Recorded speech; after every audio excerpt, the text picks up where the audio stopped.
ulam ngayon hapon ito is cabbage isda. Sarap. Tayo na natin kasi ito.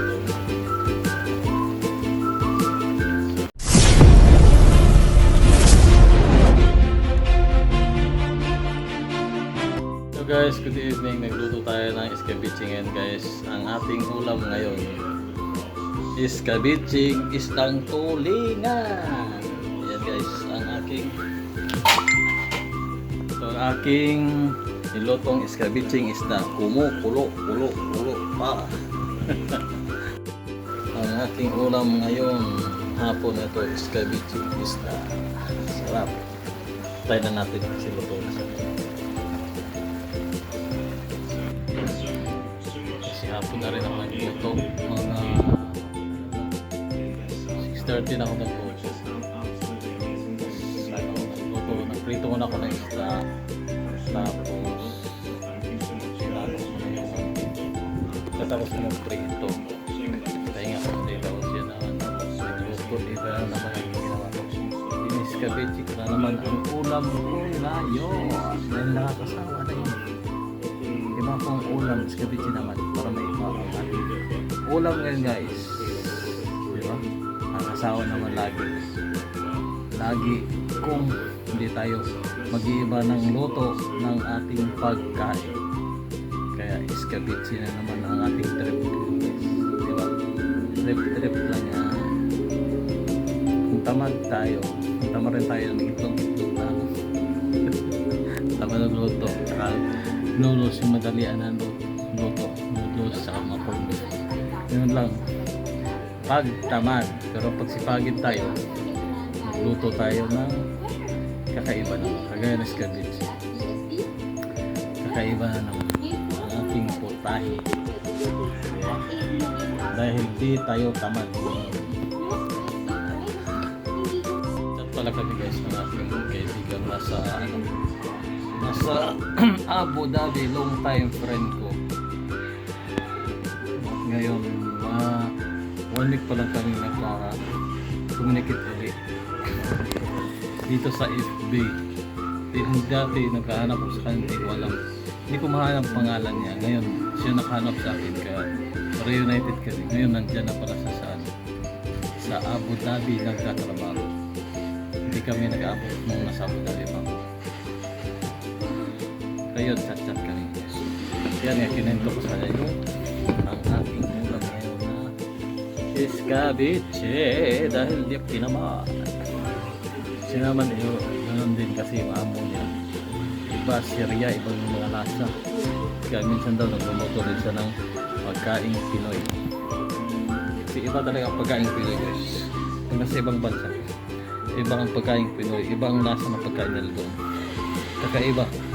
Siguro ang gusto ko lang doon na pagkain nila yung biryani, chicken biryani. Nasa Dubai ako at sa Abu Dhabi. Doon ko na tikman lahat ng klase ng biryani, at ang pinakagustong biryani ay ang Afghan biryani. Napakasarap.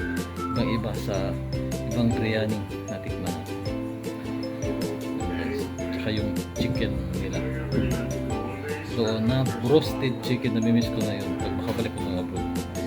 Mamimiss ay makakain na naman tayo ng ganun dahil namimiss na natin. Dito meron na, pero may mga chicken dito, pero iba yung lasa. Masarap din to. Kakaiba, pero ibang sarap din naman ang ating lasa pag ganun sa pagkain. Pero lahat yan ang mga OFW. Dahil yun ang lagi kinakain ng mga OFW. Roasted chicken sa biryani. Ito yung kumakain sa restaurant 20 nila. Kaya nag-try din ang guys na ganong pagkain dahil matagal na rin kakain dito sa Manila, Philippines. Parang kusina. Nanonood ako ng nagbo-vlog yung Amerikanong may asawang Pilipina, si Drillion. Yan siya, pinapanood ko rin siya. Mga content niya lagi yung nasa kung anong ginagawa nila dyan sa bahay, anong din ang content niya. Ganun lang ang mga content, kahit ano lang, diba? Yung sarili ng kung anong ginagawa nila araw-araw, yan ang laging pinablog nila. Kaya yun din ang pinapanood ko sa kanila. wala pa silang anak. Dalawa. Ayan o. Parang nag-grocery sila. Ang gulo-gulo. Diba talaga pa pag-isa ka lang kasi walang susita. Kaya magulo ang bahay natin. Saka dito rin ako ihiga. Dito sa upuan ko. Nagdalala ko ng aking unan. Tapos higa na dito. Sunod ng TV doon. Ganun lang simple. Ganun lang guys. Ang lagi kong ginagawa sa bahay pag walang lakad. Tapos ko lang din na mag-ano ang NBI nasa diba na vlog ko rin na September 15 pa ako releasing na kaya wala tayong lakad siguro sa lunes na lakad guys pupunta tayo na malaki tayong ready natin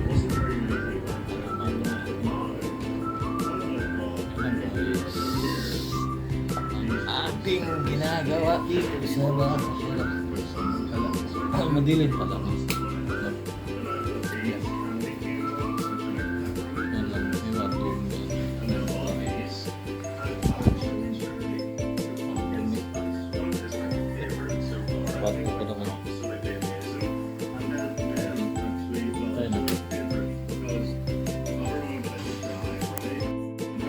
Kaya na tayo guys dahil nagugutom na ako. Kaya na tayo. Ayun nga pala guys. Maraming salamat sa mga bagong nag-subscribe ng ating channel dahil nasa tayo guys 371 subscribers. Thank you very much sa mga nag-subscribe sa akin at sa mga hindi pa nag-subscribe guys. Please supportahan nyo na ako sa aking channel, The John Gomez Vlog. Sakit ng paa ko guys. 3 days. No, grabe inabot pa ng mantika.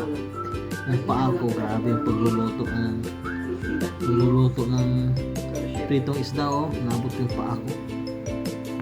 Ngayon koko, nabutan pa ng mantika. Sakit. Welcome back guys. At magandang umaga sa inyong lahat. Ngayon ay parang naungulim din naman ang ating kalangitan ngayon. Yan guys. Nangingitim na naman siya. Parang uulan na naman siya. Uulan. Pero kahit umuulan, tayo ay naglaba at magano tayo ngayon. Magsasampay dito sa ating sampayan. Kaya guys, magsasampay tayo sa ating damit. Naglaba tayo ngayong araw na to at sasampay ko na dahil nakababa na sa down. Sasampay ko na guys.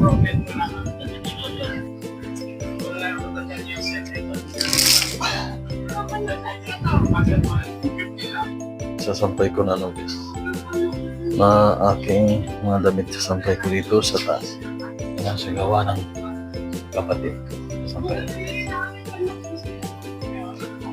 Yan ang ating kaliningitan ngayon. Parang walang babaha na naman sa Manila. Kamanilaan.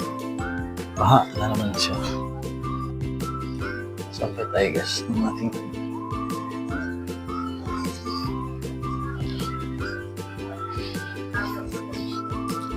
guys, sampay ang ating damit dahil para makatuyo tayo.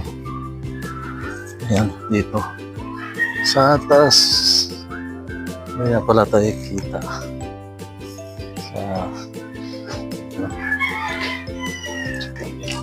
hindi ako nakikita sa aking camera kaya na lang dyan sa gilid natin ilagay.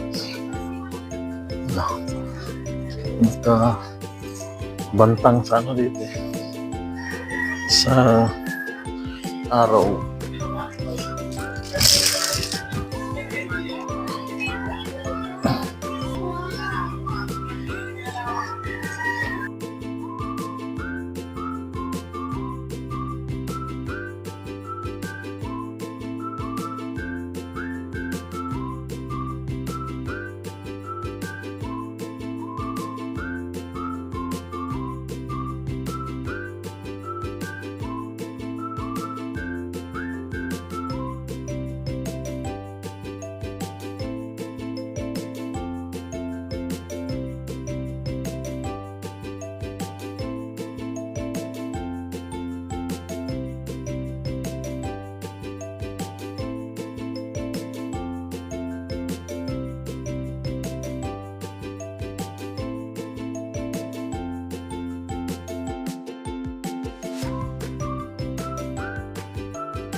Ayan, mag-map tayo guys.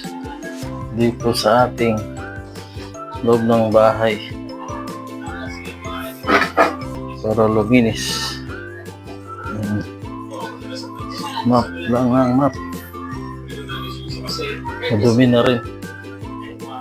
Mga 3 days ako din ang pag-map.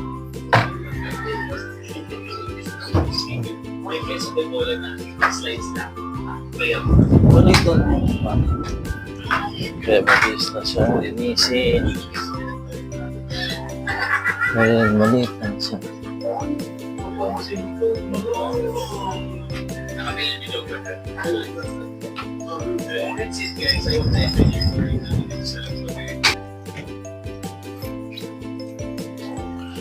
Dito sa labas. Ating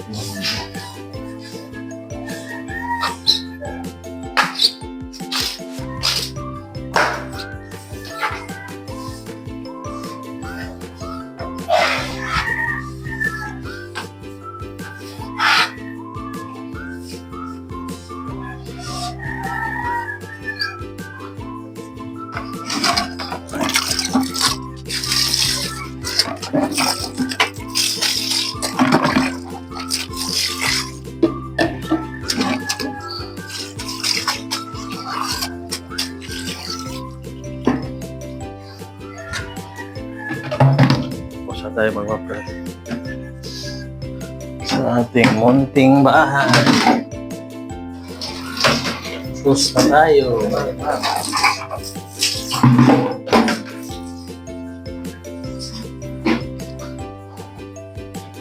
Tapos na tayo mag-map sa ating sahig.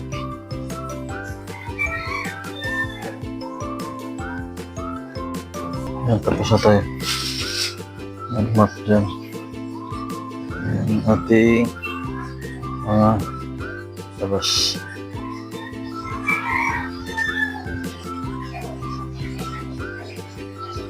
Yan. Okay na siya. Nakapag-map na tayo.